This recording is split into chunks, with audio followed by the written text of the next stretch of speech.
I'm here with Brian Bolland, a legendary artist of such notable comics as Batman Killing Joke, one of the original artists on Judge Dredd, known to be the creator of Judge Death, Judge Anderson, and I'm just here having a couple of quick questions for him. So Brian, one of the first questions I wanted to ask would be the reissue of Killing Joke with the new coloring. Was this something that who was behind this idea for the project? Was it something you wanted to do for a long time, or DC? There's a department at DC Comics called Collected Editions, and they're the people responsible for turning out the graphic novels or the collected editions in sort of card cover of things they've done before. And at the moment they're in the process of doing ultimate editions, I think that's what they're called, and deluxe editions of things that have been in print before. And I just happened to be at DC in February of 2007, and the editor of Collected Editions, Bob Harris, just happened to say, we're going to do a deluxe edition of Killing Joke. Would I be able to provide him with some prelim sketches and any extra stuff, maybe a bit of text for that edition? And I said, that's fantastic, that's great, I'd love to see that. What about letting me recolor it? And he said he'd love me to recolor it. 20 years ago, it's probably well known that John Higgins' colours were not quite the way I wanted the book to be coloured at the time. And now that I know how to colour, I know how to do the Photoshop colouring process, I thought this was a great opportunity to get the book looking the way I always intended it to look. And talking about process, because you've been talking a lot about how you use Wacom tablets and you draw directly on the computer. In an interview I read before, when you first started out, you were saying that you found that when you're working with the larger images, it's still pretty hard to manipulate speed-wise, rotate the image. I guess now computers are a lot faster than what they were when you first started out. Do you find that your process has sped up with the increase in power of computers, or do you just think that you can do more stuff now that you could do before? Well, I think answer B is correct. People assume that they always say, oh, now you're working on a computer, you'll be able to do it much quicker. And it doesn't work out that way at all, because you are actually drawing on your pad, on your Wacom tablet, just the way you would on a piece of paper. But now you can actually blow the image up huge. You can take your screen and you can blow up like one eyeball to that big on your screen and just put in lots of detail. So the temptation is to put in a lot of detail that doesn't even print because it's just so tiny. So it's a kind of swings and roundabouts thing. There are certain things you can do. You can fill in whole areas of colour instantly, which is something you couldn't do with an airbrush or all the other tools I used to use. But then there's also the tendency to want to put in too much detail. So there are all sorts of wonderful perks you get from working on the computer, but it doesn't particularly speed the process up. Do you use a Windows PC or a Mac? I use a Mac. And what resolution do you work with when you're on DPI wise? I work 600 DPI, but I work printed page size. I was with a friend of mine, an artist, Joe Staten, and he scans in his work at about 400 DPI, but then he actually draws the artwork in the traditional way on paper, on the artboard provided by DC, and it's that big. So he only has to scan that in at 400 DPI, and you end up with a page that's roughly at the same sort of resolution. It's really math, really. You've got to work it out. The one question that we had also about the technical side of things is that when you're in Photoshop, do you actually have custom brushes you use, or you just use the stock brushes it comes with? There are all sorts of things. There are more things you can do in Photoshop than you could possibly ever get round to doing. I mean, I've created my own brush shapes. Actually, I've made sort of blots of colour, of black, on real pieces of paper. Like a splatter effect that I've done with a toothbrush or something or other, scan that in and made that into a brush shape, which is just like a messy shape.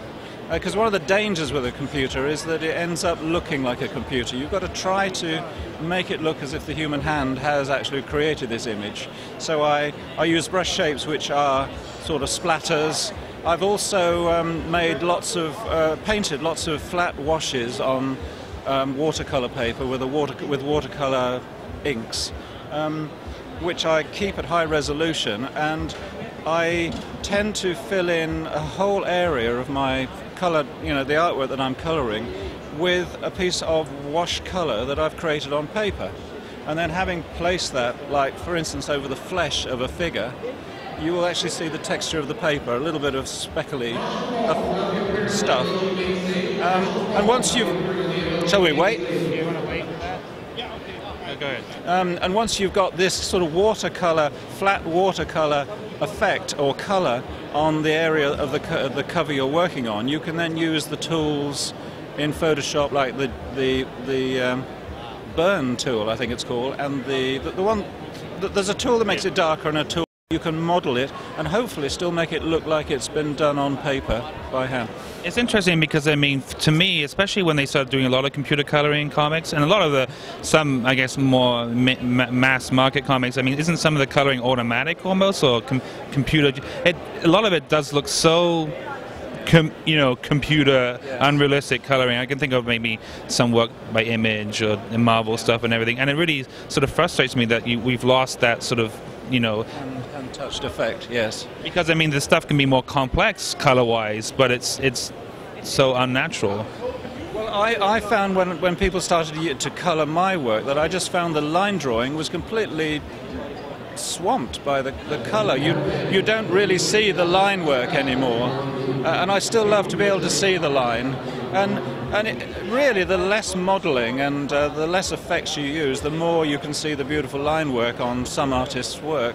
So, I mean, I work at a very slow pace because I just do covers mainly. So I do have the time to take a look at what I'm doing and try to sort of balance the line work with the color. But Marvel and DC, they've got to turn out 25-page books pretty quick, and it has to be done in a formulaic way.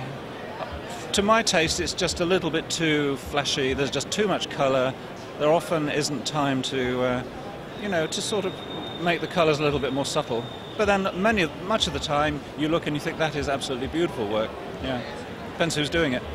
On the recoloring front, I mean, now that Killing Joke is being recolored, I was thinking to myself about if you said that the DC has a department that's actually looking at reissuing all there are certain works that I think that even if somebody thought it would be a good idea to go back and redo it, that I wouldn't want them to redo it, because there's certain style of like 80s coloring that really works with some, like my big example would be, if they ever decided to recolor Watchmen, that would just be a travesty. Well, they won't now, because they've done the ultimate edition of Watchmen. I don't think there's any reason to recycle Watchmen again. I mean, this is Watchmen's big year, because we're waiting for the movie next year, aren't we? The ultimate edition has come out.